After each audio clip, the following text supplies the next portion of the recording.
Let's move over to this. Becoming an organ donor is more than just a commitment. It's a promise to change someone's life by giving them a second chance at living. There is a massive backlog in transplants in hospitals. To tell us more, I'm joined now by the head of surgery at Charlotte Maxeke Academic Hospital, Professor Thifhelimbilu Luvhengo. Thank you so much for your time, Prof. I'm pretty sure I butchered your name, but let's just get into the story. Let's speak about the importance of donor giving and how sometimes we don't actually think about that in our everyday lives. We just, pass on and then we don't really think about donating our donors. Speak to us about the importance of this. Yeah, thank you very much, Heidi, and good evening to your viewers. You actually pronounced my surname and the name very well. Thank you. Yes, it's really very important.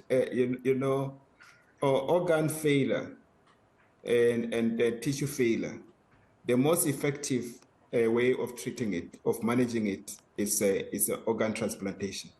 It is very important to donate. Actually, I'm talking to you, to convey our sincere gratitude, because the recent months have seen quite a lot of South Africans donating their organs and also family giving permission, because it's very expensive for the person who is involved and the family to be coming to the hospital at least 3 days in a week, for example, for dialysis. Some patients have to travel from far provinces on a daily basis to come and have the dialysis. So if we can have organs, sometimes we can even just use a piece of it. It works very well. It's the most effective way of treating organ failure. Thank you. I want to speak about how some people are very reluctant, though, to donate their organs. It might be for cultural or religious reasons or whatever it might be. How important is it for there to be proper education around the importance of organ donation and how it can change and save lives? Yes, I think it is, it used to be very difficult for people to donate, more so for religious reason, to say, some would say, I want to be buried intact.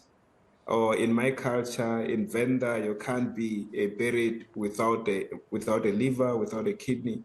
But it's actually not we understand, but it's actually not correct. The organs that we can get helps a lot the people who they are given a new life. And we have seen people who, after this donation, they even went back into the sport field, highly effective, highly productive. So I'm pleading to the community to say, let's donate. You can be buried without a kidney. It doesn't make a difference. And even when you are alive, you don't need 2 kidneys to function normally. You can donate a kidney to your relative. You can donate a piece of the liver to your child, your relative also. So really, organ transplant is the greatest gift. It's the most precious gift that we can give. Thank you. Sure. I want to ask if there has been an increase or a decrease, for that matter, when it comes to organ donors, because of the 2 aspects that I just mentioned, cultural or religious reasons, or for somebody that just might not really think about being a donor. Have you seen an increase or a decrease? Yeah. The last, from April this year, after a spell of slowdown due to COVID, we have actually seen a dramatic increase.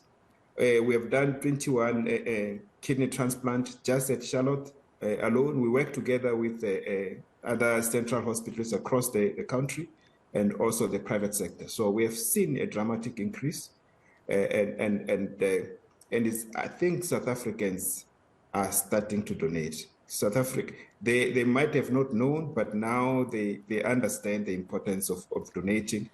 We are very happy. I think we are in a happy space. We can have more. And if government can introduce, for example, a mandatory sort of, donation, once we pass on, like they do in other countries like Spain, that you can just opt out. Otherwise, all of us, when we pass on, we become organ donors. So I must say, Heidi, we are happier, although there's still a lot of patients who have got organ dysfunction, especially the kidney and the liver, who need a transplant. But the situation is, we're in a better space. I think slowly, the message is coming through. Okay, great. And then just lastly, Prof, whoever's watching this and wants to become an organ donor, how does the process work? Are you able to give us details with regards to that? Yes, there's access, and we can also give you to the Organ Donor Foundation.